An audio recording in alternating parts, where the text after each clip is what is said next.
maravilhosa obra da criação. Tudo só para vista aí? Ninguém que não tem? Vamos lá. Texto áudio.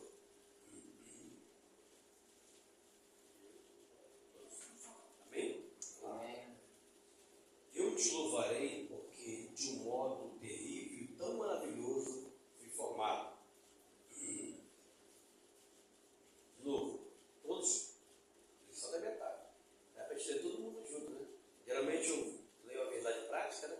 Mas vamos ler o texto áudio tudo junto lá. Vocês Eu te louvarei porque de um modo terrível e tão maravilhoso fui formado. Maravilhosas são as tuas obras, e a minha alma sabe muito bem. Salmo 139, verso 14. Verdade prática, lá? A ciência busca desvendar os mistérios do corpo humano, mas o crente descansa em saber que a obra da poderosa e perfeita mão de Deus. Aleluia. A nossa leitura bíblica em classe está baseada no Salmo 139, verso 1 a 4, e do 13 ao 18, de maneira alternada. Senhor, tu me sondas e me conheces. Tu conheces o meu pensar e o meu levantar. De longe entendes o meu pensamento. Cercas o meu andar e o meu deitar, e conheces todos os meus caminhos. Sem que haja uma palavra na minha língua, eis que o Senhor tu me conheces. Pois conseguiste o meu interior, entrecedeste-me no ventre da minha mãe. Eu te louvarei porque de modo terrível e tão maravilhoso fui formado. Maravilhosas são as tuas obras, e a minha alma sabe muito bem. Os meus ossos não te foram encobertos, enquanto no oculto fui formado,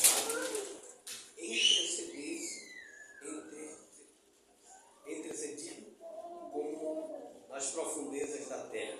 Os teus olhos viram o meu corpo ainda informe, e no teu livro todas essas coisas foram escritas, as quais iam sendo dia a dia formadas, quando nem ainda alguma delas havia. Quão preciosos são para mim, ó Deus, os teus pensamentos, quão grande é a soma deles. Se os contasse, seriam em maior número do que a ele. Quando a como ainda estou contigo. Aleluia. Pai bendito, Pai bendito, Deus amado, mais estamos na tua presença para te louvar por tua palavra, por estarmos na tua casa nessa noite. Pedimos que tu venha falar conosco mediante a tua palavra. Nós pedimos nessa noite e nós te agradecemos em nome de Jesus. Amém. Graças a Deus, meus amados irmãos. Vamos dar início então a essa maravilhosa lição. O corpo, a maravilhosa obra da criação. Como nós já lemos aí, o versículo chave, né, que é: eu te louvarei, porque de um modo terrível e tão maravilhoso fui formado. Maravilhosas são as tuas obras, e a minha alma o sabe muito bem. A criação do homem do pó da terra é uma das mais claras demonstrações do poder e da sabedoria de Deus. Do material mais humilde, mais simples, que é o caso do pó da terra, ele fez uma obra extraordinária, integrando corpo, alma e espírito.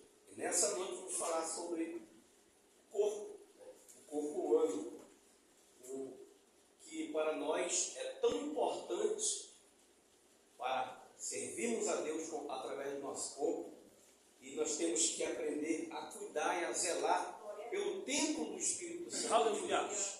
né? O corpo humano é uma das expressões mais sublimes da sabedoria e do poder de Deus. Ao criar o ser humano, ele caprichou-se na criação, vamos assim dizer, porque ele fez de uma tal forma, com uma complexidade que a própria ciência não consegue desvendar com profundidade.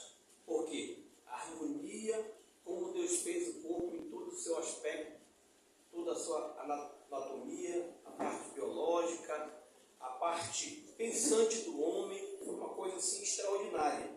E nós vamos tratar justamente sobre isso aí. Eu queria que alguém lesse, por favor, a nossa introdução. Há séculos, racionalistas e científicos procuram explicar a existência humana. Segundo seus propagadores, essas escolas de pensamento teriam suficiente resposta para o homem em sua busca de compreensão da realidade. Apesar disso, razões e ciências não conseguem desvendar nem mesmo todo o mistério do corpo humano. Como resultado, o homem hoje moderno vive uma grande crise de identidade.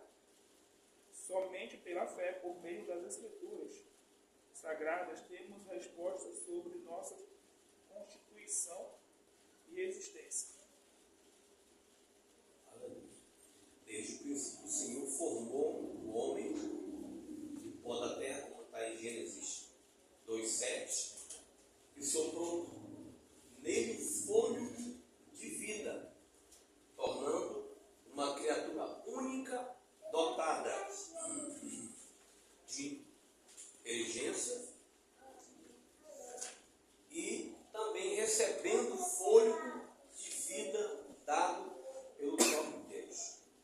O que difere o homem das demais criaturas é que ele recebeu o fôlego de vida, o Santo de Deus, o seu espírito. Porque o homem, na sua formação básica, ele não é nada sem o sopro de Deus. Ele não é nada sem a vida que vem de Deus. E Deus nos dá a alegria de saber que nós fomos formados e criados por Ele. Então, é motivo de nós louvarmos e glorificarmos a Deus, porque esse Deus tão tremendo, tão maravilhoso, tão glorioso, e com um jeito tão especial formou o homem com um propósito, para o adorar, para o glorificar e para cuidar da própria terra. A missão inicial do homem, ele estava ali no jardim para comungar com Deus e também para dominar sobre os animais, dominar sobre a terra. Antes da queda, ele desfrutava também de uma vida eterna na presença de Deus. Imagine, no final do dia, Deus conversava com o homem, na virada do dia. Deus se comunicava diretamente com o homem, mas o pecado o afastou da sua presença. Isso a gente vai tratar na próxima lição, o corpo humano, falar sobre as consequências do pecado da queda do ser humano. Vamos prosseguir então. Primeiro, Indiana, maravilhosa obra de Deus. Do pó da terra em sua sabedoria e infinito poder. Eu fiz um corpo da terra, do pó da terra, Adamar. Gênesis 2:7. Uma estrutura magnífica, composta segundo a estimativa por cerca de 37 trilhões de células, tecido, órgão e sistema, cujo funcionamento desafia a mais moderna ciência. Como o Criador, valendo-se de uma matéria-prima, tão comum, fez uma obra tão extraordinária, complexa e completa. Esse mistério só pode ser entendido pela fé. Como tudo mais que Deus criou no universo. Aí vai dizer Hebreus, Atos e Romanos. Glória a Deus. Então, formou, pois, o Senhor, Deus, o homem do pó da terra, e soprou em suas narinas o fôlego de vida, e o homem tornou-se alma vivente. O termo aqui hebraico indica a matéria-prima comum, a matéria mais simples do solo, que nas mãos de Deus se transforma em algo extraordinário. Então, assim,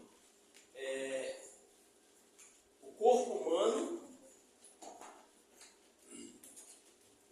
humano é uma obra de arte divina, formada, criada pelo próprio Deus, né?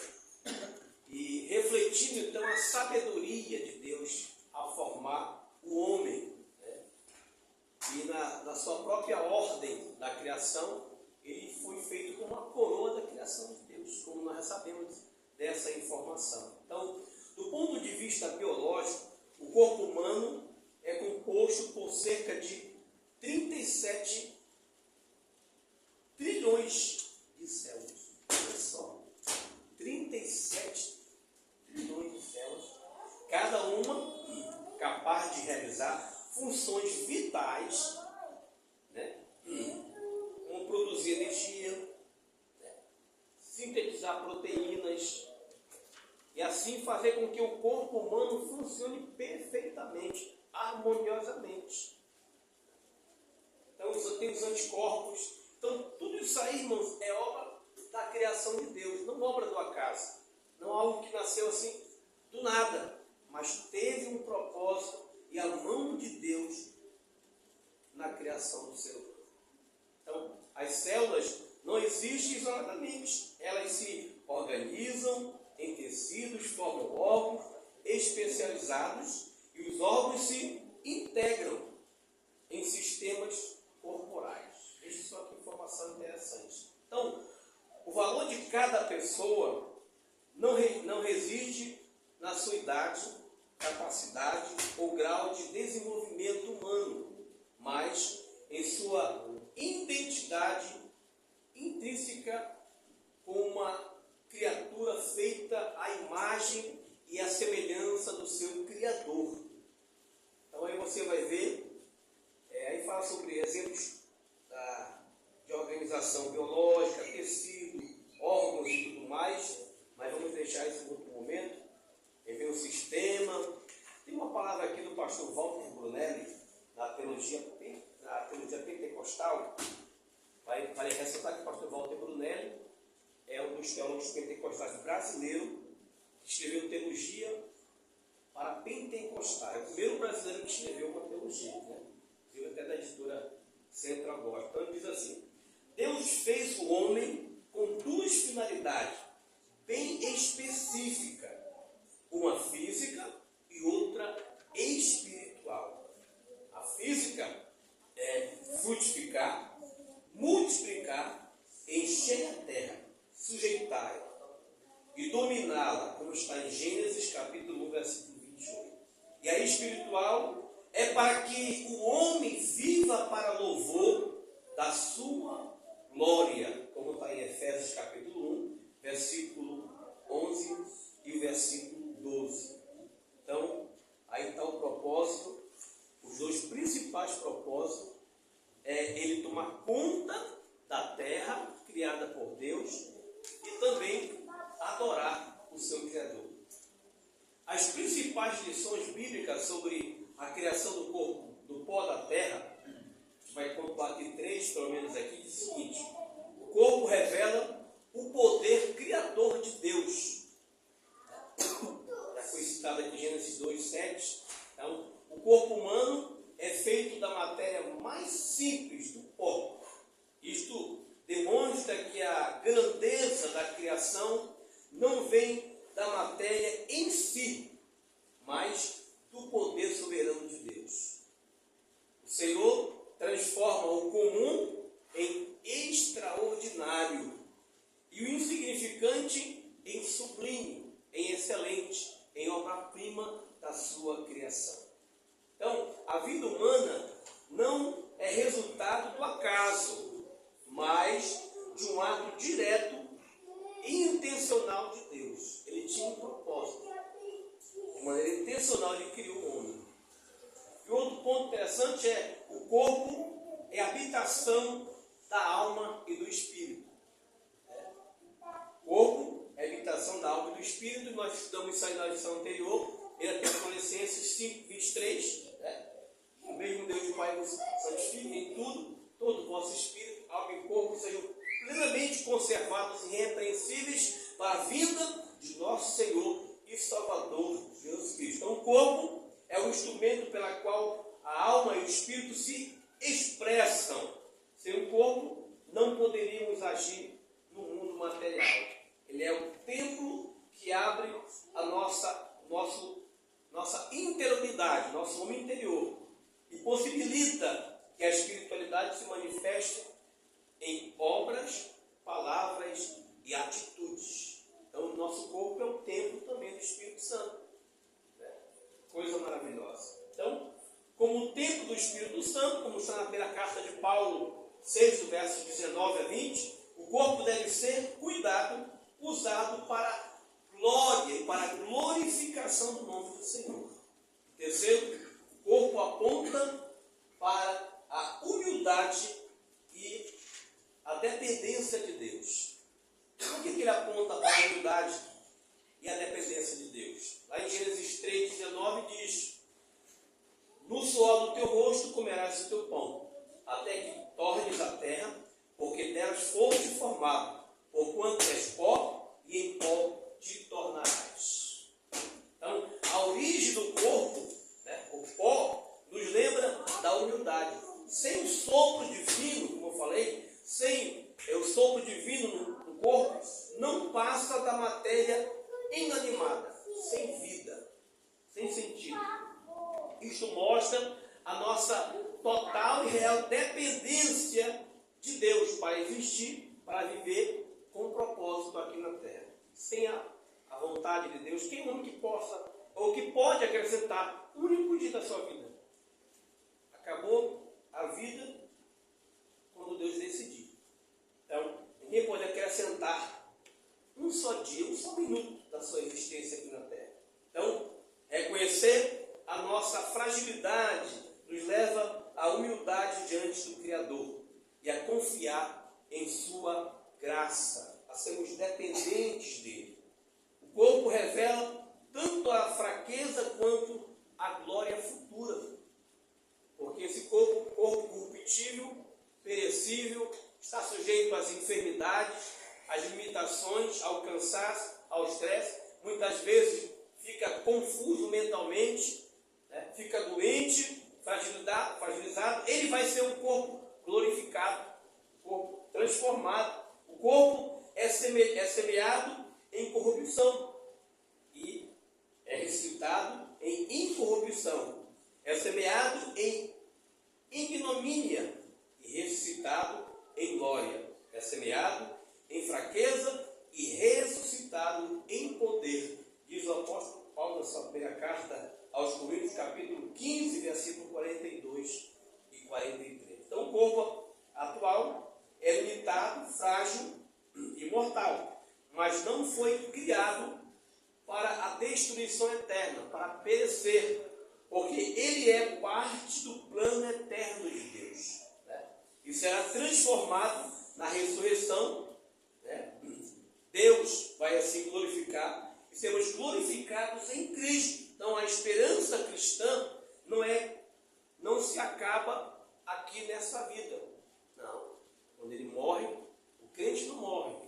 Ele dorme no Senhor e aguarda a ressurreição daqueles que morreram fielmente em Cristo. Mas vamos lá para o próximo tópico, porque o meu subsídio, para o mundo ter uma ideia, do professor tem 8 páginas, 7 páginas comentadas do professor. O subsídio tem 26 páginas, então não vai dar para nem a metade. Vamos pular aqui, senão a gente vai passar muito todo dia comentando. Próximo. O autor da vida. De uma das costelas de Adão, formou Deus a mãe de todos os viventes. Eva, em um corpo igualmente maravilhoso, porém tão distinto em anatomia e fisiologia e genética. Em relação a como os descendentes dos primeiros pais são formados no ventre materno, as escrituras mostram que, assim como na formação do primeiro homem e da primeira mulher, Deus é o autor da vida de todas as pessoas. Salmos de Jeremias.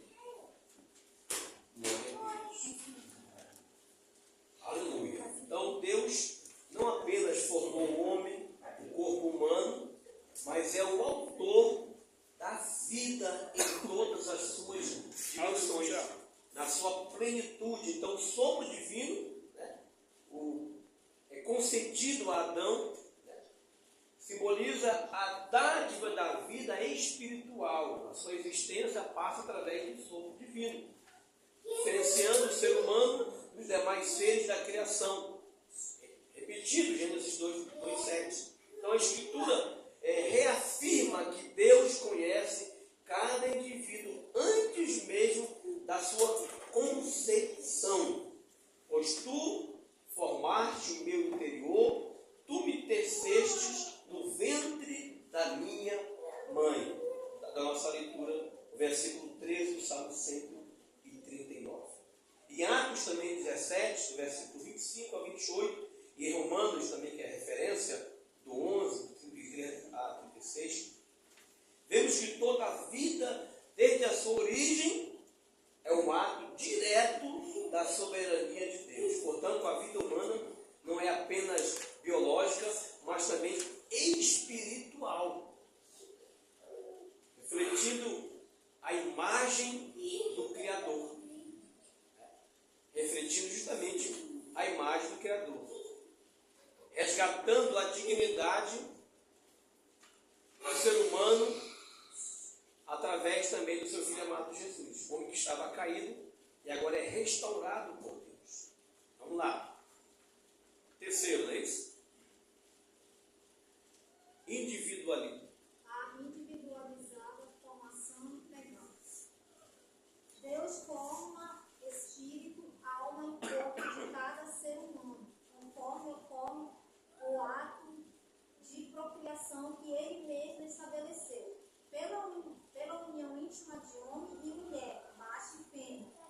As Escrituras falam claramente da existência de vida humana completa, corpo, alma e espírito, ainda no ventre.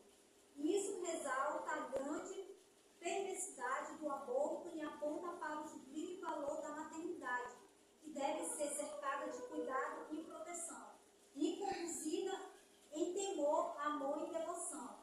Uma boa condição física, afetiva e espiritual deve começar desde o início da gestação. Desde o início da gestação. Então, a vida começa na concepção. Diferente dos abortistas que defendem o aborto ou a interrupção da vida. Ah, mas é só um feto, não tem importância nenhuma. Mas para Deus, desde a concepção, o ser humano é importante. Tanto na lei do Antigo Testamento, se alguém correndo ali acidentalmente esbarrasse numa senhora grávida e ela chegasse a perder a criança, vida por vida, ele tinha que perder a própria vida, porque ele fez com que ela abortasse. Então veja que desde o ventre da mãe, o ser humano é valorizado. Então a Bíblia indica que cada ser humano é formado integralmente, completamente, da sua plenitude, a tríade do ser, corpo, alma e espírito, né? De maneira individual e única, como está em 1 Tessalonicenses 5:23. Então, esta realidade aqui se manifesta no desenvolvimento humano, né? Desde o ventre materno, conforme evidencia as Escrituras Sagradas, com muitas referências, aí vem o corpo, alma e espírito. Corpo, a constituição física se inicia no ventre, né, preparada para servir e sustentar a alma e o espírito. Gênesis 25, 22. Lucas, capítulo 1, verso 39 a 44. A alma, sede da personalidade, emoções, inteligência e vontade que define o caráter e os desejos do ser humano. Aí Mateus capítulo 22, versículo 37, uma referência sobre isso. E Salmo 42, do 1 ao verso 2. Espírito, instrumento de comunhão com Deus, capaz de experimentar fé, arrependimento, santificação e uma maior aproximação de Deus através da sua conexão com Deus. Então, é o Espírito que nos conecta com Deus, como foi tratado também na lição anterior. Ele nos leva a adorar, a glorificar, a servir a Deus com mais intensidade. Hebreus 4:12 e Gálatas 1, versículo 15. Então, a união íntima do homem e mulher, conforme estabelecido por Deus em Gênesis 1, versículo 27 e 28, é o meio pela qual ele perpetua, ou faz perpetuar a humanidade, gerando outros descendentes através da sua atuação ou da sua obediência, crescer e multiplicar e encher a terra. No princípio, Deus assim ordenou o homem. Então, Deus forma espírito, alma e corpo de cada ser humano conforme ocorre o ato da procriação. Né? Então, ele forma assim o homem, o ser humano, através da procriação. Então, essa verdade enfatiza a responsabilidade moral dos pais, né? O valor, né, que os pais devem transmitir para os filhos, da valorização da família, de construir família estruturadas, equilibradas, de acordo com a vontade de Deus. Aí, vamos lá. Aqui é o resumo, mas vamos pular aqui o resumo. Segundo tópico da lição, o corpo e a glória de Deus. O divino e isso. Escrevendo tecelão em linguagem poética, Davi descreve a ação divina na formação do corpo humano. No ventre materno, apresentando Deus como tecelão. Salmo 139. Usa a expressão primorosamente tecido, adjetivado a ação divina descrita no versículo 13 e 15. Embora a Bíblia não dependa de confirmação relevante, considera que a ciência reconhece a formação dos órgãos e sistema do corpo humano exatamente do tecido formado pelas células presentes no embrião. Glória a Deus. Então, o divino tecelão. Então, o salmista Davi, com uma belíssima poesia inspirada pelo Espírito Santo, ele nos apresenta uma das imagens mais belas das Escrituras. Ele descreve a formação do ser humano. Ele vai narrando Deus formando o ser humano, criando o ser humano, como um tecelão divino. Ele vai tecendo, vai criando, e ele declara aqui, justamente no versículo 13 a 15, pois tu formaste o meu interior, tu me teceste no ventre da minha mãe, eu te louvarei, porque de um modo terrível e tão maravilhoso fui feito.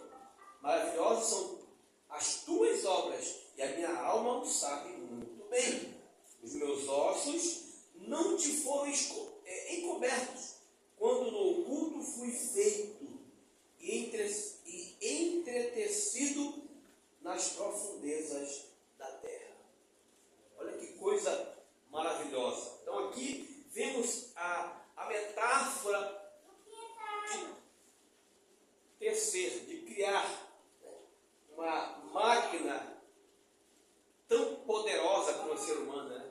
Tão perfeita. Então Davi, ele descreveu de uma maneira poética como Deus formou, como Deus criou o homem, como ele fez a cada célula, os tecidos, nervos, ossos, órgãos, tudo perfeito conforme a vontade de Deus. Foram de maneira equilibrada e feita harmoniosamente pelo Criador. De maneira harmoniosa. Então, na perspectiva bíblica, isso demonstra que a vida começa no ventre. Já ali, Deus se revela, Deus se envolve intimamente na existência de cada pessoa. Deus, ele cuida, Deus, ele protege. Deus, ele acompanha o nosso desenvolvimento já no ventre da nossa mãe. Antes que eu te formasse no ventre, eu te conheci. E antes que saíste da madre, te santifiquei. As nações te dei por profeta. Jeremias 1, versículo 5.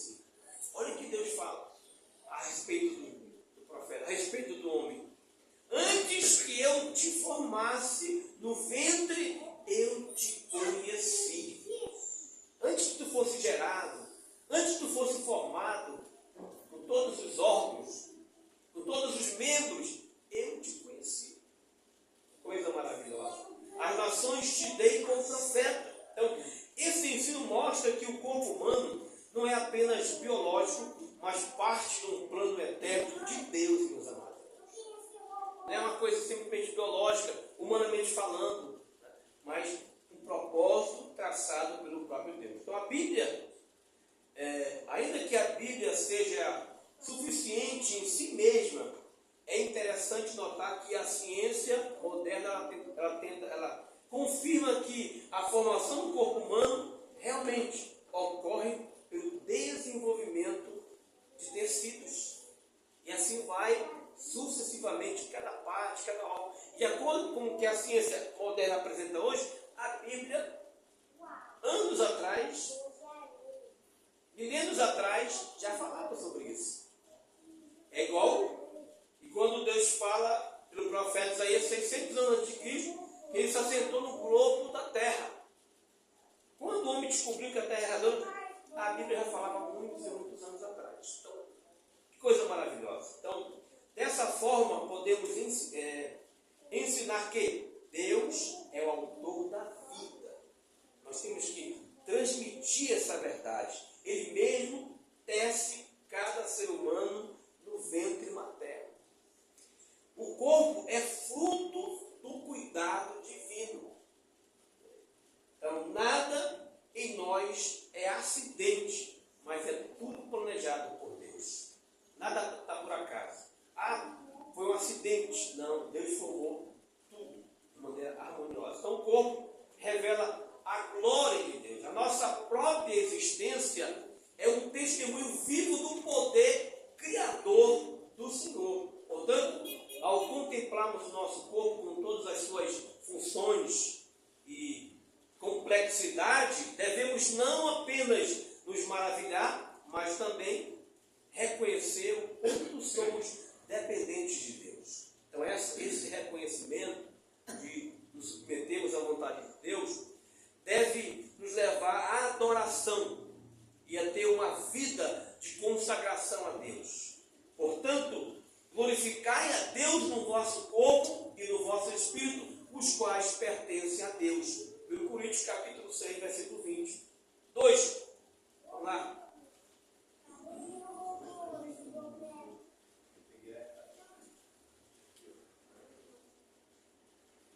Entendimento e louvor.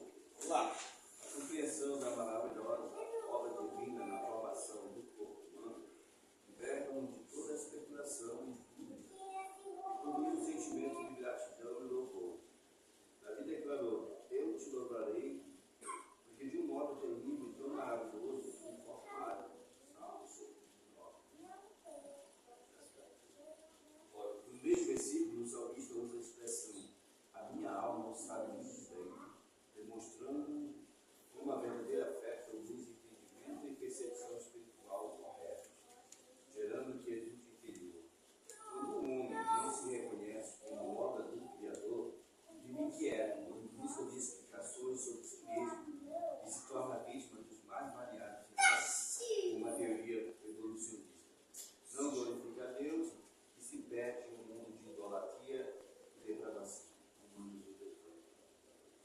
Glória a Deus. Então, glória a Deus. Então, quando nós compreendemos que a formação do ser humano é obra de Deus, cai por terra toda e qualquer especulação, toda e qualquer crença do evolucionismo, né? E nós passamos a crer no que a Bíblia nos revela, a palavra de Deus, que nos dá a garantia. E o salmista fala aqui no verso 14: Eu te louvarei porque de um modo, mais uma vez, terrível e tão maravilhoso fui formado.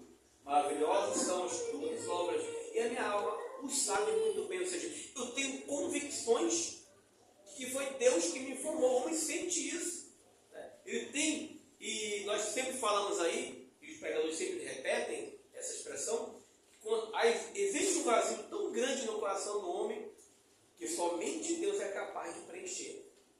Essa carência, essa dependência, essa falta que Deus faz no ser humano é gigantesca.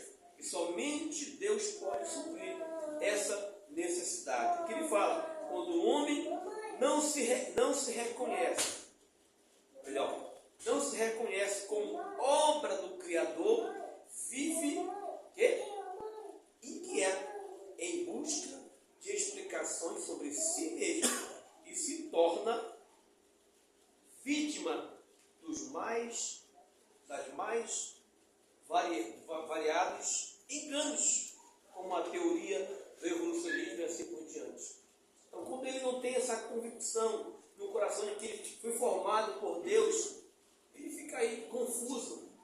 sabe de onde vem nem para onde vai. Mas Davi, ele reconhece que a vida, ela não é produto do acaso, não é?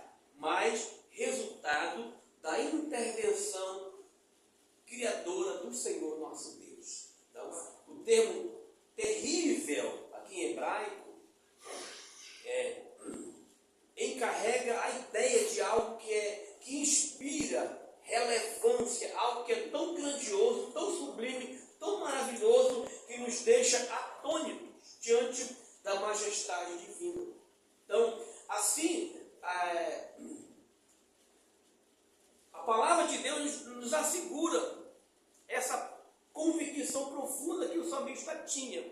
Ele tem demonstrado na sua palavra, revelado para nós também, essa certeza, essa convicção gloriosa da parte de Deus, né, para a nossa vida. Então, além disso, Davi também, ele acrescenta, a minha alma o sabe muito bem. Aqui, ele demonstra que a verdadeira fé gera não apenas conhecimento intelectual, mas uma perspectiva espiritual profunda, uma convicção enraizada nos princípios da palavra de Deus. Então, essa palavra de Davi, esse salmo, demonstra com profundidade essas verdades. Em contraste, quando o homem se recusa a reconhecer-se como obra de Deus, torna-se inquieto, sempre em busca de explicações que nunca satisfazem a sua alma e a sua vida. Então, nesta rejeição ao Criador, abre-se espaço para falsas ideologias, enganos como a teoria do evolucionismo, que nega o Deus pessoal e transforma a vida em mero resultado de processo, né, impessoais, e que nos trazem propósito nem finalidade alguma. Então, a rejeição do Criador leva o homem ao engano, à idolatria, à confusão moral e à depravação espiritual. Já que não existe Deus, já que eu fui criado pelo acaso, eu vou viver do jeito que eu quiser, da maneira que eu bem entender. A falta de reconhecimento de Deus como autor da vida resulta em perda de identidade e um vazio que nenhum filósofo ou cientista pode preencher a alma do homem. Mas lá no recôndito do seu ser, ele grita por socorro de Deus. Ele clama por misericórdia. Então, portanto, a compreensão correta de que o nosso corpo foi formado pelas mãos de Deus não apenas combate as falsas ideias, as falácias humanas, mas também nos conduz a um estado de paz interior e comunhão com Deus. E essa comunhão e essa paz nos dá a convicção de que nós estamos seguros. Estamos seguros. Então, cada batida do coração vai fazer sentido, porque nós estamos servindo a Deus e temos a certeza de que Ele está conosco e que o fôlego de vida que Ele nos dá foi através do sopro de vida que Deus nos deu. Então, cada movimento deve nos lembrar do glorioso e maravilhoso processo da criação de Deus da humanidade. Terceiro, perigo dos extremos. Desde os tempos antigos, a humanidade tem oscilado entre dois extremos superiores e a importância do corpo. De um lado, corrente de pensamentos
você negligenciar o corpo, como você supervalorizar, é pecado.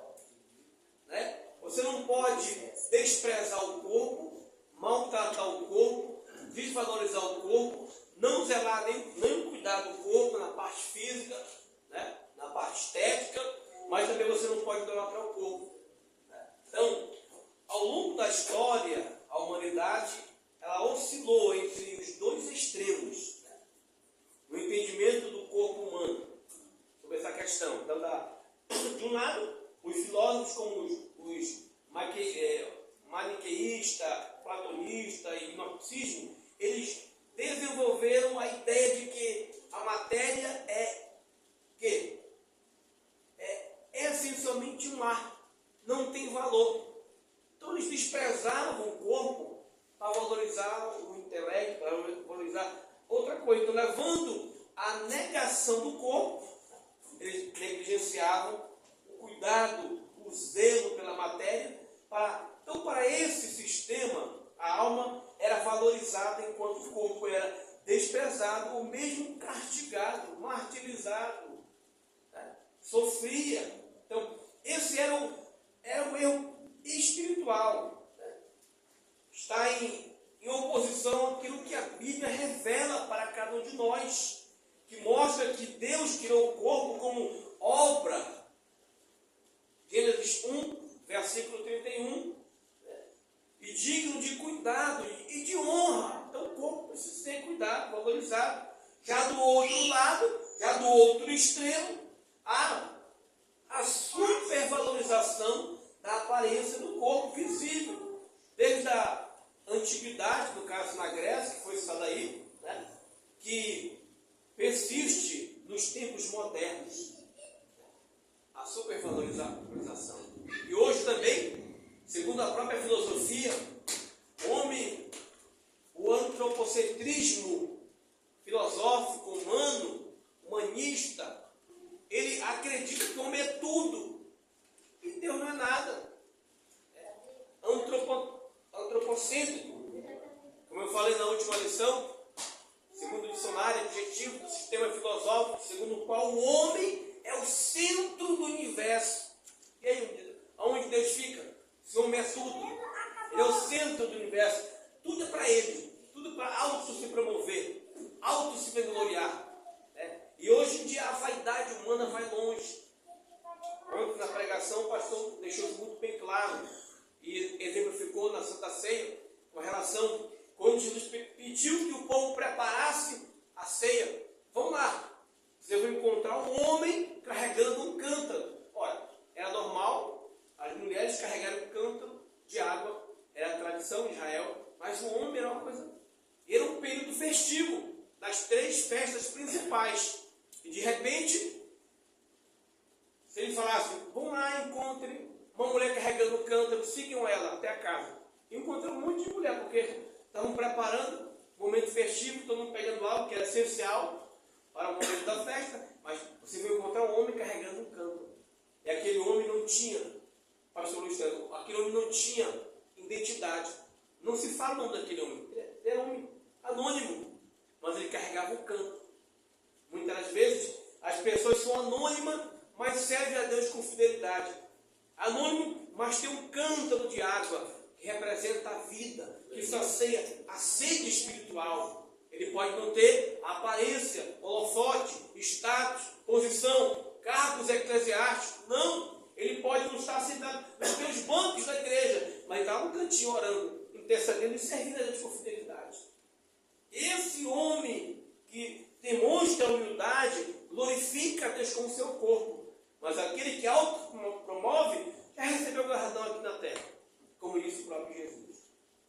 Exemplos e orientação pastoral para a nossa vida aqui é que a Bíblia nos chama a cuidar do corpo, mas nunca colocá-lo acima da alma e do espírito. Ou seja, temos que zelar o corpo, mas nunca colocar acima da alma e do espírito. Jamais idolatrar o nosso corpo. Então, hoje a sociedade enfatiza exageradamente a aparência física, criando padrões que muitas vezes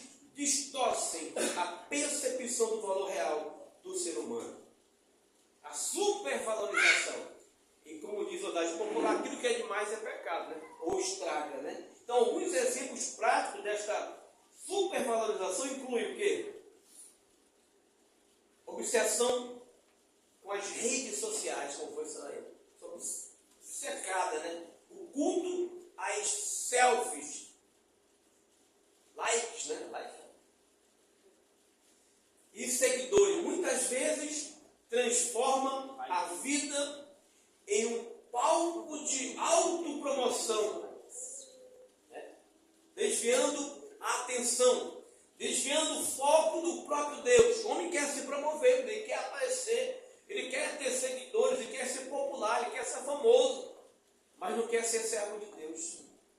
E ministerialmente falando, ele quer um cargo de presidente, de pastor, de bispo, de sei lá qual cargo que tem aí fora, presbíteros, apóstolo, semideus. Ele quer diversos cargos, ele quer o cargo, mas como disse o pastor Jairo Caio, não quer a carga, não quer o peso, não quer a responsabilidade, não quer chorar, não quer pagar o preço. Mas o homem e a mulher de Deus, ele sabe se colocar no seu lugar de servo e de serva de Deus. É referência está em Marcos, ou melhor, em Mateus 1, verso 1 a 4 e Provérbios 31, 30.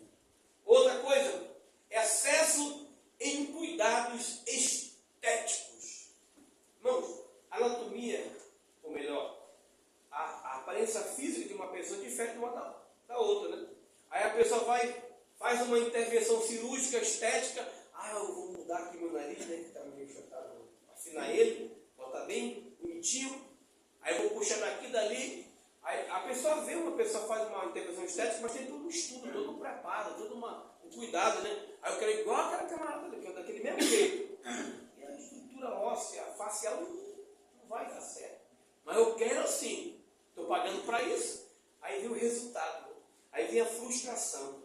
Porque, meu irmão, é uma coisa terrível. Então plásticas, cosméticas, né, academias e dietas extremas podem se tornar idolatria quando a motivação deixa de ser saúde e passa a ser vaidade ou comparação social. Eu quero porque a pessoa fez. Quero me comparar com outra pessoa. Não. Aí que está o erro do ser humano. Quer se comparar com outras pessoas.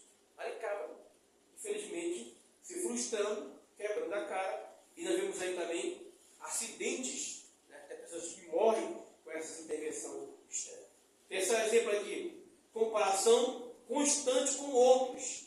Se comparar com outras pessoas. Então, medir valor pessoal pela aparência alheia. Gera inveja, ansiedade, frustração, afetando a paz interior e a gratidão pelo que Deus fez e nos deu.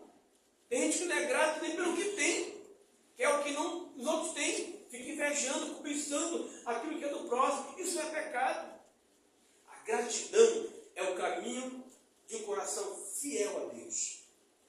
E outro ponto aqui, ainda no aconselhamento pastoral, ponto 1, reconhecer a prioridade espiritual.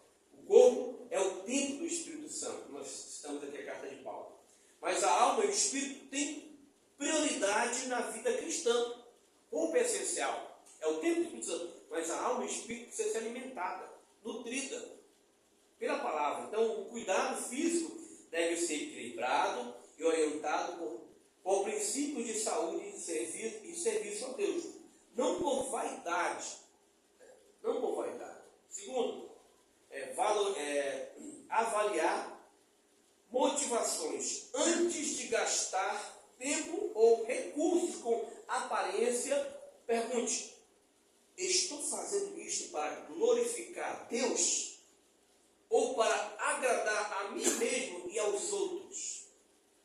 Claro que nós temos que nos amar primeiro, nos cuidar para cuidar dos outros. Mas será que o que eu faço é para glorificar Deus ou não? Por último, praticar gratidão e contentamento. Valorizar o que Deus nos deu ajuda, glória a Deus, a combater a ansiedade e o narcisismo moderno que tanto tem imperado na humanidade. Filipenses 4, verso 11 e 13. Aí tinha 1, 2, 3, 4, 5 pontos finais, ainda no aconselhamento cristão e pastoral. Nós vamos lá, ponto 4. Princípios ou regras.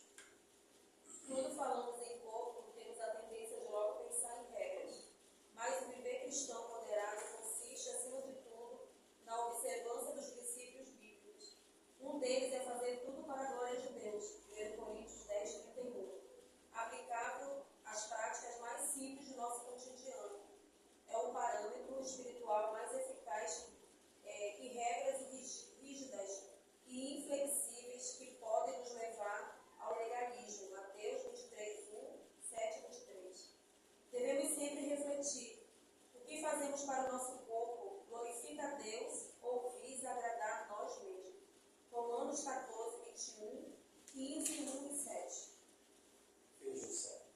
Mais uma vez fala sobre equilíbrio e toca no assunto do legalismo religioso, do formalismo, do extremismo, de achar que a aparência estética ela é mais importante do que a vida devocional e espiritual com Deus. Então, o vício, automatização e outros comportamentos que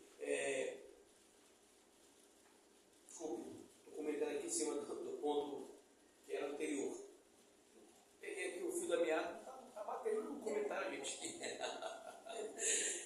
Eu falei na introdução certa, mas eu li aqui errado. Então, quando pensamos em corpo, é comum a tendência de impor regras rígidas para reger, para conduzir comportamentos. Como tem a questão estética do vestuário.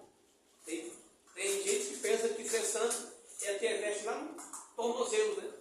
Todo coberto. Isso não é santidade, isso é formalismo. Costume não é doutrina. A boa doutrina traz bons costumes. Essa é a verdade. Temos que vestir com pudor e modéstia. Né? Temos que ser santo em toda maneira de viver. Né? Como diz a palavra de Deus, seja santo em toda a vossa maneira de viver. Né? Então, com rigidez. Mas o chamado bíblico é para viver segundo princípios espirituais. Quando você segue os princípios da palavra espirituais, todo o teu ser, a plenitude é mudada, é regenerado.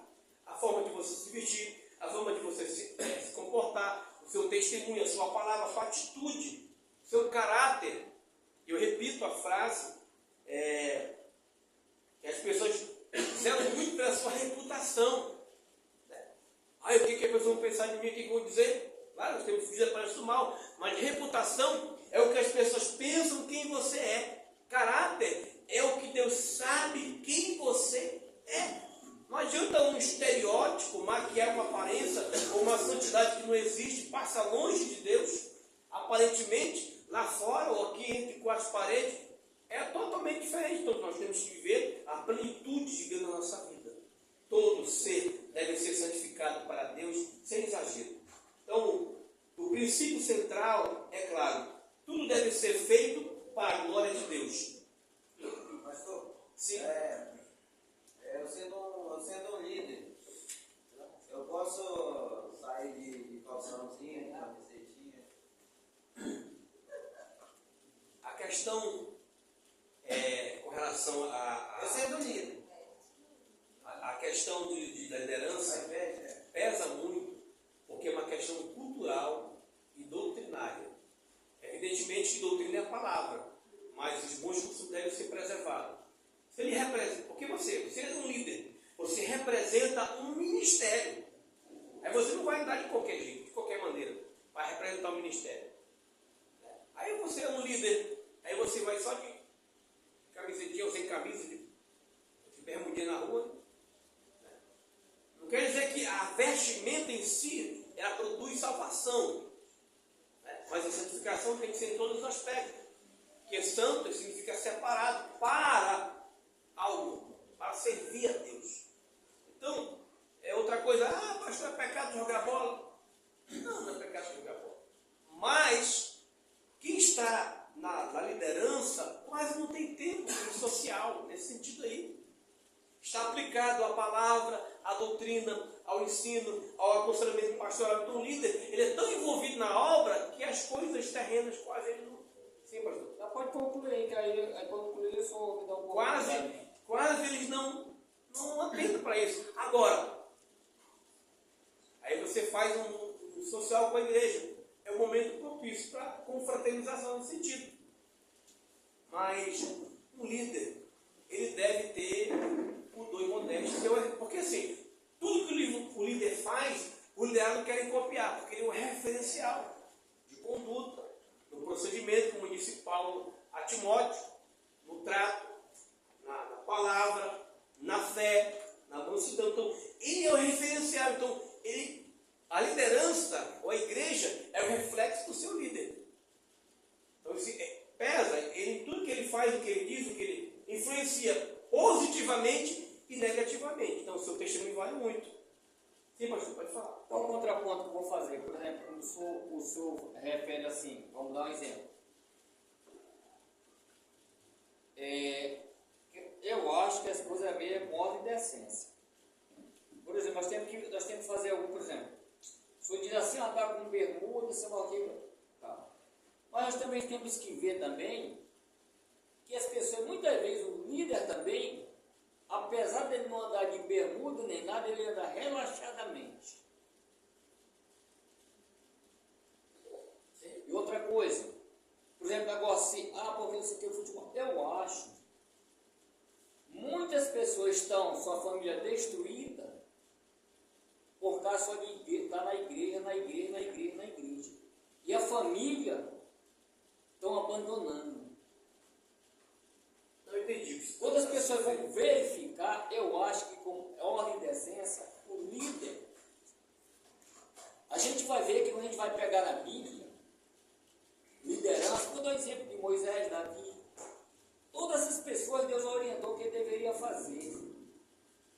Ou seja, Moisés, quando ele estava não tinha tempo para nada, o que foi que Deus falou para ele? Escolha 70. Você só vai se preocupar com aquilo que você não pode resolver. Então, eu acho que o líder tem que ser assim. Ele tem que delegar para os seus subordinados, eu estou falando aqui, aqueles que estão abaixo do que ele, está entendendo? Para ele poder ter tempo também. É isso. É exatamente isso que Moisés, recebendo a orientação de Jetro, seu sogro, o que tu fazes não é bom para ti nem para o povo, vai perecer todo mundo. Então ele estava sobrecarregado. Agora, nessa questão da vestimenta, há um extremo e há um contraponto, o senhor falou aí, dessa questão. Como eu falei, santidade não é só o estereótipo, é o interior.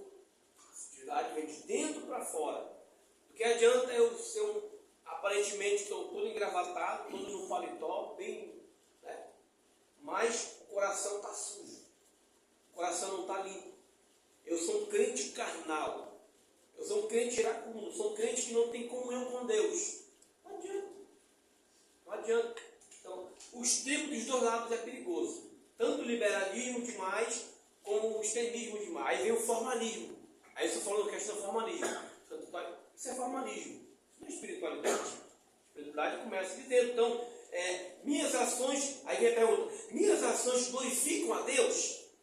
Estou servindo aos meus próprios desejos ou obedecendo ao Senhor? Aí vem a parte de Romanos 14, 21, Romanos 15, do 1 a 7. O princípio da glória de Deus é mais profundo que regras externas, pois envolve coração, mente e espírito. Mais importante do que seguir ritos, regras, tabu, é seguir a Deus, é obedecer a palavra de Deus. Tem uma denominação aí que ela tem um regime interno rigorosíssimo, que hoje está mudando.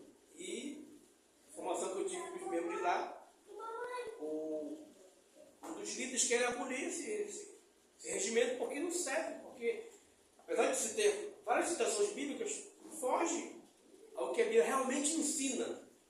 Então, muita rigidez estraga e leva muita gente para o inferno. Então nós temos que ter esse equilíbrio, como o pastor falou aí. coração limpo, uma vida santa.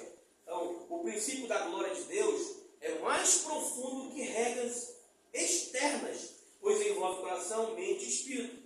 Ele nos guia em um uso equilibrado do corpo, mantendo saudável, honroso e santo, mas sempre subordinando a vida espiritual e a vontade divina, a vontade de Deus. Então, quando eu for me apresentar perante o homem, em ocasiões diferentes, tem que ter um padrão. Eu não vou no casamento vestido de jeans, de camisa polo e tênis, por social. Eu não vou no trabalho de calçado social, salvo se for um ambiente, mas eu vou para um local que eu trabalho de acordo com a minha profissão. Agora, tem certas vestimentas que para o crente não é saudável usar. Por exemplo, uma vez eu estava numa avenida, aí certa pessoa viu um pastor, né, um pregador mesmo, né, famoso, né, aqui na cidade, só de bermuda e camiseta, né? Aí ele me viu assim, né? Aí ele disse, mas pode o pastor andar assim? Porque a palavra de Deus diz que o nosso corpo é o templo do Espírito Santo. Pois é, mas é uma questão de consciência dele, né? Aí ele fica, pai de Deus, Se ele se sente bem assim, olha, eu particularmente não condeno e nem apoio pessoas que são assim também. É uma questão pessoal. Até mesmo porque o Espírito Santo de Deus que muda nossas vidas, né? As nossas vestes, nossa atitude, nosso comportamento. Tudo é Espírito Santo de Deus. Então, quando o Espírito Santo de Deus, nós estamos fazendo algo de errado, o Espírito Santo de Deus vem ali e fala conosco, né? Então, como o pastor está falando, eu também não julgo nem condeno. Vai de cada uma pessoa, né? Mas isso aqui, eu sei que nós somos reconhecidos cristãos pelas vestes, né? Porque se a gente encontrar alguém na rua que esteja vestido igual mudando, a gente não vai saber se é cristão ou não, né? Ou mudando. Então, nós somos reconhecidos, querendo ou não, nós somos reconhecidos pelas nossas vestes, né? Então, por isso eu digo assim, que o Espírito Santo de Deus que muda nossas vidas, né? Que muda nossas vestimentas, mas eu também não condeno quem usa, né? Não condeno. É somente o Senhor que vai mudar e quem nos justifica é o Senhor. Eu repito, a questão de vestimenta é uma questão cultural, um costume da igreja. E tem igreja que tem normas para isso. Tem a Assembleia de Deus aqui no Brasil que o obreiro não pode usar barba de jeito nenhum. Senão ele tem que tirar e entregar o carro. Outros que não podem estar de tênis, né? Tem uns que não podem subir num púlpito com camisa curta. Tem que ser regra da igreja, normas da igreja. Pastor, lá perto de casa tem uma igreja, tem um pastor. Eles E têm ele sobe em cima do púlpito. Do mesmo jeito que ele anda, o joelho dele anda. Ele anda sem camisa na rua, sobe em cima do púlpito sem camisa. Tudo anda assim. Aí já fica até uma falta de E respeito. recebe as irmãs para casa dele sem camisa. É uma falta de ética, de respeito, de pudor. Eu achei isso. Aí já vem o extremo, já é demais. Só de É bermuda, demais. e ele só de bermuda e Então, cada denominação tem a sua liturgia, a maneira de cultuar a Deus, e tem os seus costumes, né? Tem as suas normativas, suas regras. E nós temos que respeitar todas elas. As que tem, as que não tem, as que fazem, as que não fazem. Cada igreja. Olha só, eu não posso. A Deus é bom, preciso ter mais palavras de oração. Mas Deus tem que ter mais oração como a Deus amou. Não posso. Cada igreja tem a sua liturgia. Nós temos que respeitar a forma como eles cultuam a Deus. Uns oram mais, outros oram, ou uns priorizam mais o estudo, outros mais a oração, outros valorizam mais a liturgia. São muito assim, bem tradicionais na liturgia, no costume, tudo direitinho, entendeu? Cada um tem essa maneira de cultuar Deus. E nós temos que respeitar essa questão. Não correr, senão a gente vai ficar só aqui no ponto, aqui, já vou até lá mais dois Pastor, eu acho que ia perguntar de novo ali, que eu sei. O que era? Não, pastor, regras, no contexto cristão, muitas vezes nos sentimos tentados a criar normas externas, estritas para regular o corpo, desde alimentação, vestimenta, hábitos de lazer, até atividades físicas e tudo mais. Então, eles botam um monte de regras, um monte de tabu, pode, não pode, pode, não pode. Nós temos que ter cuidado e temos que fazer tudo com equilíbrio e com sabedoria. Né? Exemplos práticos, alimentação, alguns não proíbem de comer carne, outras coisas mais, uns são vegetarianos e outros não. Eu não digo nem essa questão do porco, mas tem uns que são vegetarianos mesmo, acabam sem nenhum tipo de carne. Nem carne branca, nem nada. Vai tirar lá na geladeira para trazer. Né? Vestimenta, né? Aí vem exercício físico, atividade, lazer e tal. Vamos correr com isso aqui, deixa eu trocou rapidinho. Vamos lá. Terceiro tópico para encerrar. Corpo e a coletividade. A prática relacional. Deus nos fez seres relacionais, gregários, sociáveis. Isso está explícito na ordem de procriação e enchimento da terra. Gênesis 1:21. Por isso temos necessidade de deveres que vão além de nossa individualidade. Não fomos criados para viver isolados, social ou afetivamente. Embora os recursos digitais tragam muita descomodidade para o homem moderno, o contato físico continua sendo essencial para a vida humana. A troca de afeto por meio de expressão corporais não é substituída pela beleza da tecnologia.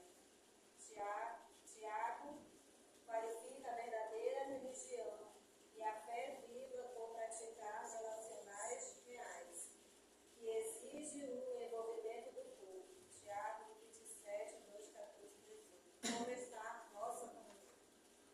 Glória a Deus. Aí vem a questão de crentes que são antissociais, né? Não se relacionam com o seu próximo. Aí, até na igreja, termina o culto, para cá, não fala com ninguém, da paz do Senhor, fechado, calado. Não se relaciona, não comunga com a igreja, não comunga com o seu irmão. Então, Deus nos criou como seres relacionais, sociáveis. Então, o contraste, o contato físico e a troca de afeto são insubstituíveis.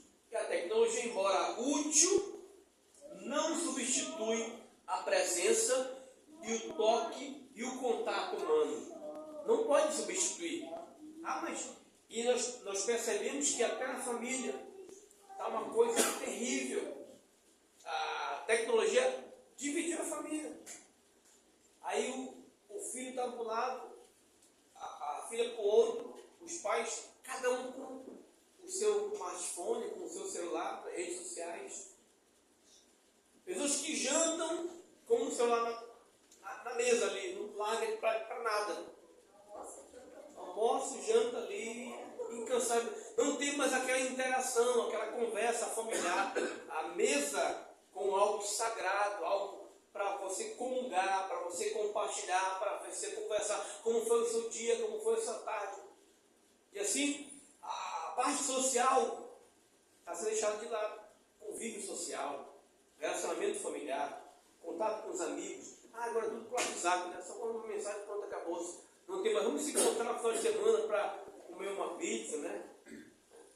Tomar um suco, então conversar mesmo. Não tem mais aquela coisa. Poucos se fazem. Então, poucos se fazem. Isso afasta, enfraquece as relações interpessoais. Tem que haver a interação, o convívio, o diálogo. Isso desenvolve o ser humano. E quem tem amigos saudáveis vive mais. Vive mais. Isso é provado cientificamente. E aí fica, né? Relacionais e sociáveis. Estamos afirmando que a vida humana não se realiza de forma isolada. Desde o Éden, vemos que o ser humano é feito para se relacionar com Deus, com o próximo e consigo mesmo. Então, o homem só se torna completo quando exige comunhão, tanto emocional quanto espiritual e prática. A convivência com o seu próximo, com os irmãos, com a família, com a igreja, o contato. trato, o sorriso, o abraço. Isso tudo faz parte da vida social. Então o mandamento é de frutificar e multiplicar-vos, como diz Gênesis 1:28. Não se limita à reprodução física, mas inclui o quê? Primeiro, interação, conviver, dialogar e trocar experiências, ideias. Cuidado, demonstrar o amor, compaixão e responsabilidade pelos outros. Se preocupar com as pessoas também. Presença, estar disponível a ouvir, a apoiar, a participar de vida do próximo, vida social. Exemplo prático para isso, para finalizarmos aqui. O exemplo principal aqui, familiar. Nós tratamos aqui, familiar. Pela última página, familiar. Pois os filhos aprendem e crescem juntos, trocando afeto, ensinamentos, cuidados diários com a família. Quando a igreja, ela entende, quando o pai, a mãe entende a importância do diálogo com os filhos, ele está fazendo a missão dele, de criar os filhos no temor, ou no caminho que deve andar. Amizades cristãos, o acompanhamento mútuo em oração, estudo bíblico, e suporte emocional, fortalece, irmãos, a fé e compromete, ou melhor, promove a maturidade espiritual, intelectual do crente. Terceiro, comunidade de igreja. Ajuda, ou seja, ajudar nos ministérios, participar do culto, visitar enfermos, incentivar uns aos outros, ações que só se concretizam em relação real e não virtual, simplesmente convite pelo WhatsApp, você faz uma visita, você faz uma oração, você olha como está a pessoa. Isso tudo é importante.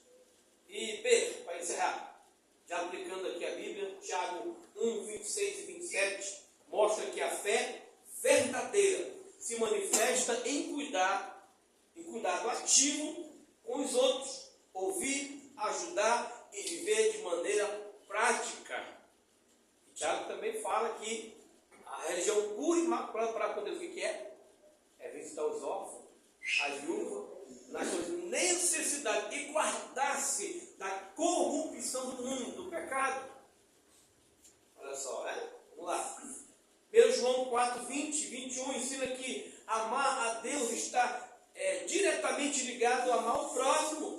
Não podemos separar a espiritualidade do relacionamento humano. Não. Eu sou tão santo que não falo com ninguém. Não quero me contaminar. Né? Senhor, é uma santa ignorância.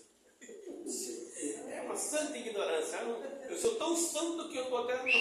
Aí cria uma redoma de vida. E isola versículos. E pensam que espiritualidade é viver isolado, numa redoma de vida. Não. Aí vem. Perguntas e reflexões para nós aqui, irmãos. Tenho cuidado, tenho cultivado relacionamentos saudáveis e presença real, ou dependo apenas de comunicação virtual?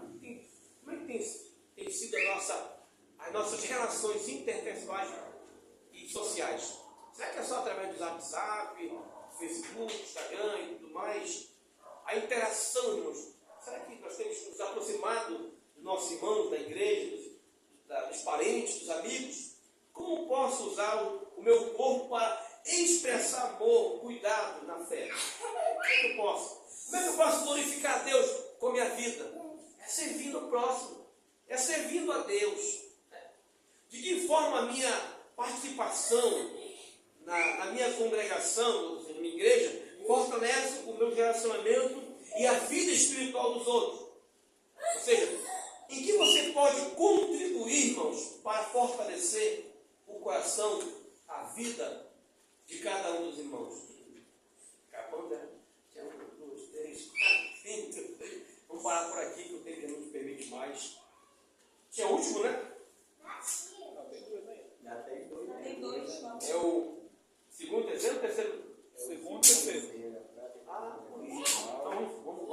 comigo?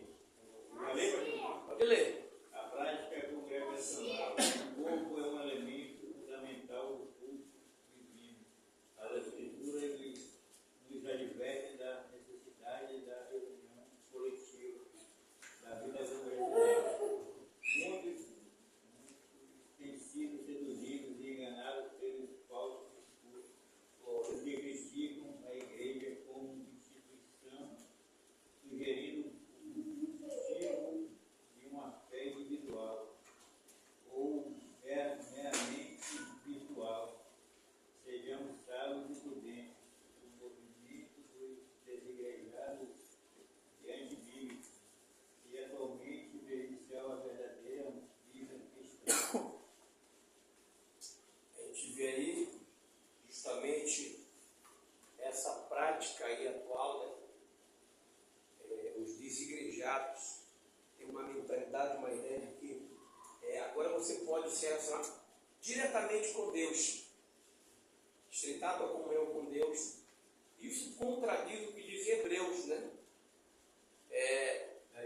Que estimula a nós congregarmos, não ficarmos isolados. Então a prática congregacional é fundamental. Então a prática congregacional refere-se ao modo como os cristãos exercem a sua fé dentro da comunidade da igreja, participando ativamente do corpo de Cristo de maneira coletiva e corporal.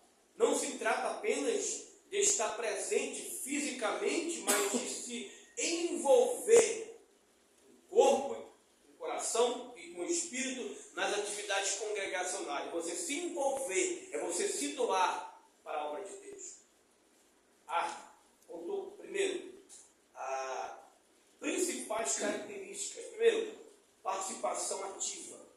É importante, irmãos, essa questão. Inclui-se no culto, as orações, nos cânticos, as ministrações, nos atos do serviço diaconal, do obreiro, a sua participação na pregação. Você contribui para a obra de Deus, a sua atividade, as suas atividades. Comunhão interpessoal. Estimular e ensinar e apoiar outros membros da igreja. Hebreus 10, versos 24 a 25. Terceiro, adoração coletiva. Não é somente aquela adoração individual, mas adoração coletiva. O corpo participa como instrumento de louvor, oração e celebração, refletindo a unidade do Espírito Santo, como está lá em Efésios, capítulo 11, capítulo 4, versículo 11 a 13. Não tem capítulo 11 de Efésios, até o capítulo 7. Então, é o capítulo 4, versículo 11 ao 13. E quarto, disciplina e edificação mútua. Nós estamos nos edificando. Então, a prática congregacional exige presença regular, compromisso, disciplina, evitando o isolamento espiritual. 1 Tessalonicenses 5, versículo 11 até o versículo 5. O movimento dos desigrejados, irmãos. Repetir, o movimento dos desigrejados é antibíblico, não tem respaldo bíblico. Nos dias atuais, impulsionados pela facilidade das tecnologias, principalmente agora depois, pós-pandemia, e por vezes, pela desilusão, surge a ideia, o desejo de uma fé puramente individual e isolada da igreja institucional. Muitos promovem o conceito de ser crentes sem igrejas, sustentando que uma vida espiritual pode florescer a partir do corpo de Cristo, somente comungando com Cristo, somente em casa, servindo a Deus individualmente. No entanto, uma análise cuidadosa das Escrituras Sagradas, da Palavra de Deus, nos leva a uma verdade fundamental e inegociável. A fé cristã é essencialmente comunitária. Ela envolve a comunhão. O Novo Testamento não nos dá margem para isolamento espiritual. Não temos respaldo bíblico. A igreja não é um clube de voluntário, mas uma organização e um organismo vivo em Cristo. Então, uma jornada solitária.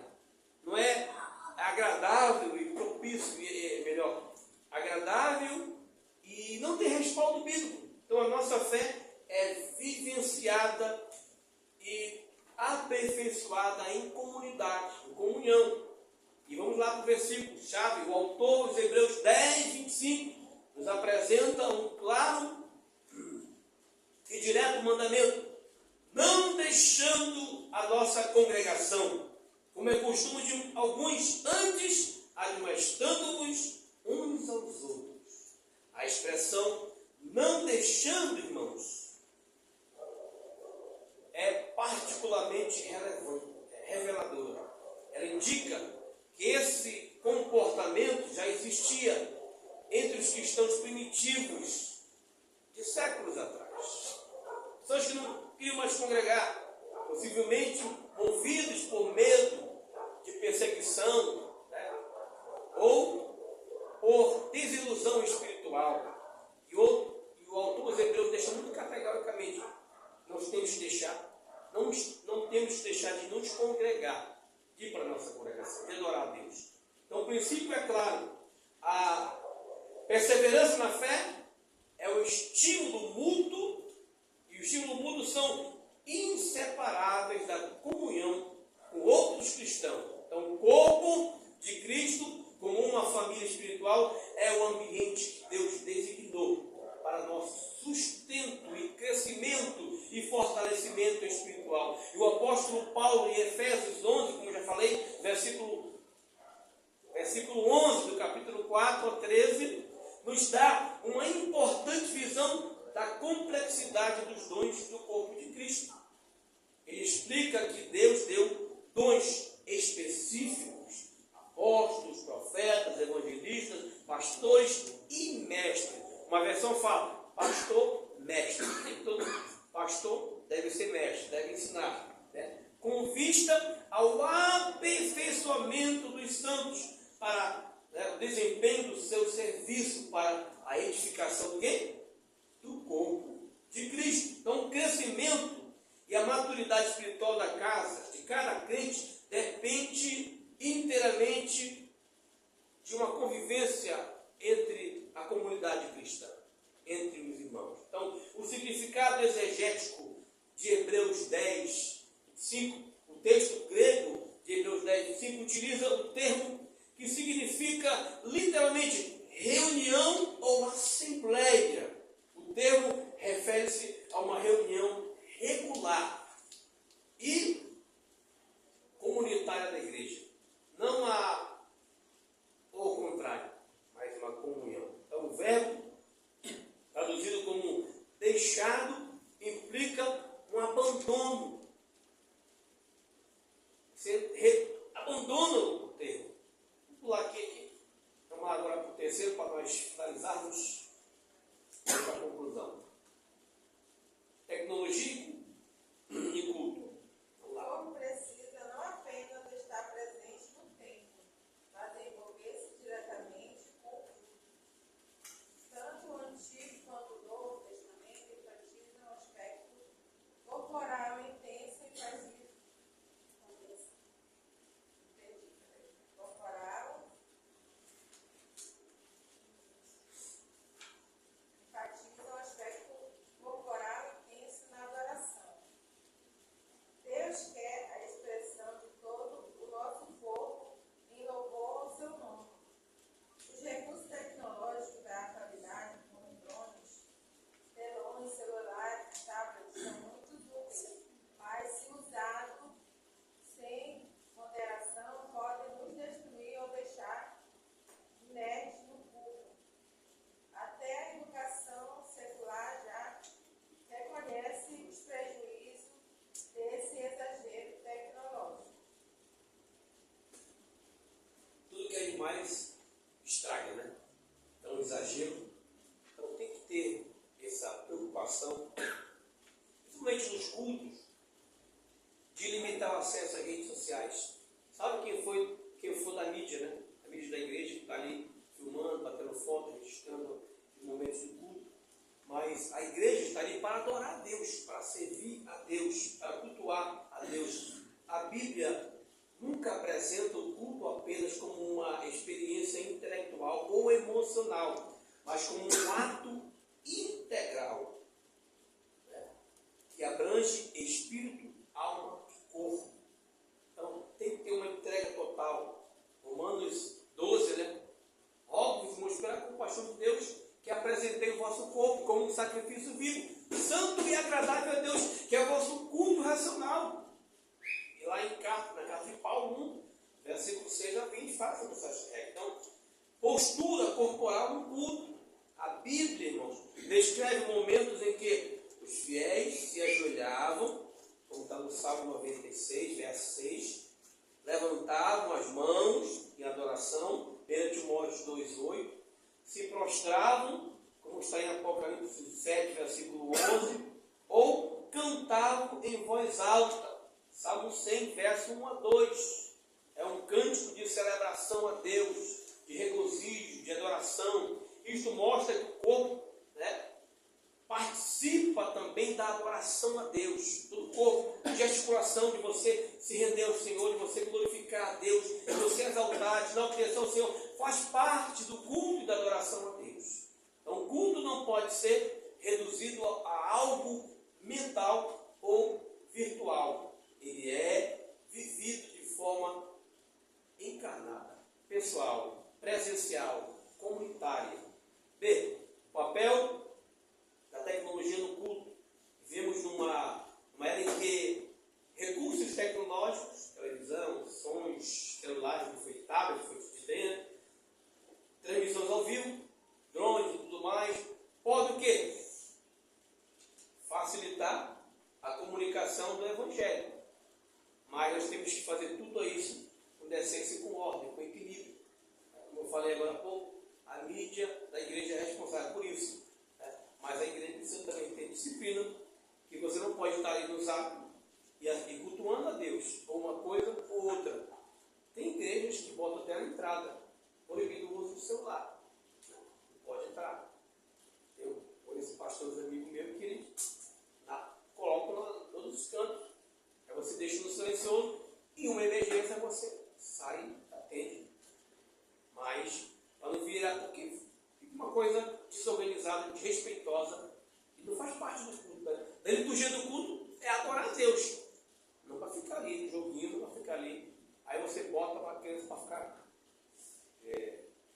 Tirar sua atenção do culto, quando não tem um ambiente propício, né?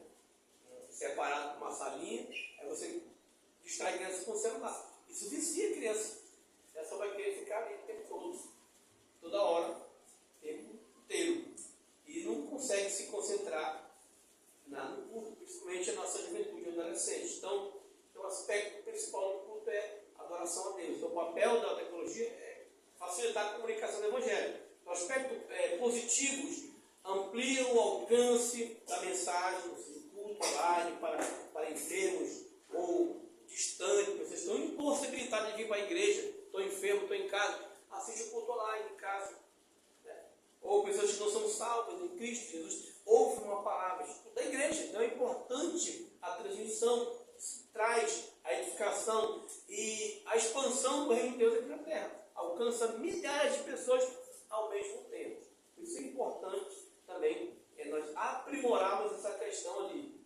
Auxiliam também na didática, slides bíblicos, né? Mapas, letras, dias já. Isso facilita, vai modernizando, vai facilitando aí, né? Pegar numa igreja e tudo que eu falava estava no telão ali. Eu falava ao vivo, estava aparecendo ali. Meu Deus, misericórdia. Se falar uma coisa errada aqui, eu já falo isso. Já atravessado, né? Com a dicção, com dificuldade na minha dicção. Aí eu atropelando as palavras, eu falando, eu olhando ali, rapaz. Fico meio constrangido quando está sendo assim, apresentado ao vivo, então filmado. Vamos lá. Vamos lá. Crentes se tornam espectadores, né? Passivos, apenas assistindo, sem se engajar no louvor. Crente, ele não é um espectador, ele é um adorador. Eu não vim assistir o culto, eu vim cultuar a Deus. Né? Eu não estou num show, eu estou num momento de oração seguindo o Senhor. Vamos lá. E pronto, conclusão, vai todo mundo para casa, estamos aqui adorando a Deus. Glorificando o Senhor, está todo mundo aí. Glória a Deus, Senhor Jesus. Mais de 1h30 de estudo. Vamos lá. Ao completarmos a maravilhosa obra do corpo, somos levados à gratidão, à responsabilidade e à adoração. O corpo não é mero invulto, mas parte integrante da nossa identidade como seres criados para glorificar e exaltar o nome do Senhor Deus. Por isso devemos cuidar dele como um templo do Espírito Santo, usá-lo para servir aos irmãos e preservá-lo da corrupção e do pecado. Que nossa vida, que o nosso corpo, seja um instrumento para a glorificação do nome do Senhor. Que possamos ser usados por Deus para fazer diferença nessa terra. Que Deus abençoe a sua vida, Deus abençoe a sua família, o seu ministério, em nome de Jesus. Amém.